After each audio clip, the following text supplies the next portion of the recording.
people diagnosing themselves. You know, there is a big danger. I mean, people pitch up to their GPs with Dr. Google results, and they've completely misdiagnosed themselves. How do we stop people doing that? Well, the simple answer is if you have let's say a digital therapeutic like our own, as soon as you get people onto that platform, you tell them, go see your GP if you think you have any issues. It's very simple. We should include the clinical community in everything we do in digital as well, and make sure that there's a tight connection between the two. But who's going to pay for the rollout in practice? Public health doesn't have much money.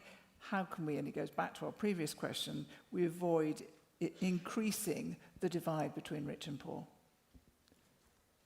Well, I'll give that one a shot. I think the traditional payers should pay part of it, and we need to get to a point where digital solutions are reimbursed on the same in the same way that current medicinal solutions or other solutions are today in the healthcare system.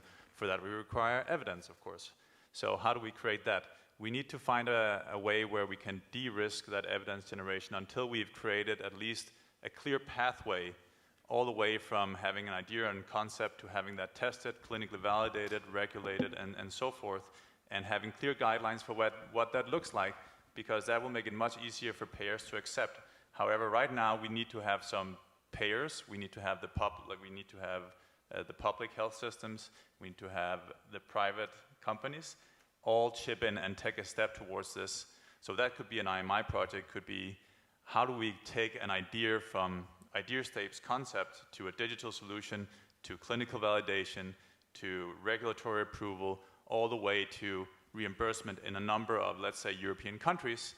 And how do we manage to make that entire pathway as smooth, as clear as possible, because that would truly accelerate things. And how do we de-risk that pathway for the different players? And say, what is it that you think IMI ought to be doing? Something that only a public-private partnership like IMI could achieve.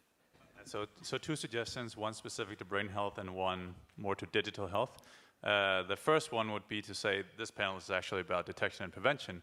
How do we move the entire ecosystem into detection and prevention, and what are specific brain health related groups at risk, for example, for mental disorders or neurodegenerative disease, that we could possibly target with digital solutions, and what would those digital solutions be?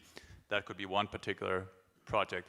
Another one would be this: how do we cut a path through the jungle? How do we pave the way? How do we put the signposts so we can get all the digital solutions through in the right way, with the right evidence, through the right regulatory processes, all the way to potential reimbursement across on a European level. So we have that clear pathway done, because that is probably what is missing the most right now in Europe, I think.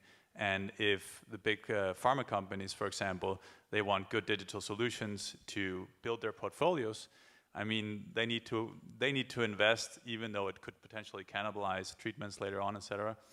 The public health sector needs to invest in making that pathway clear.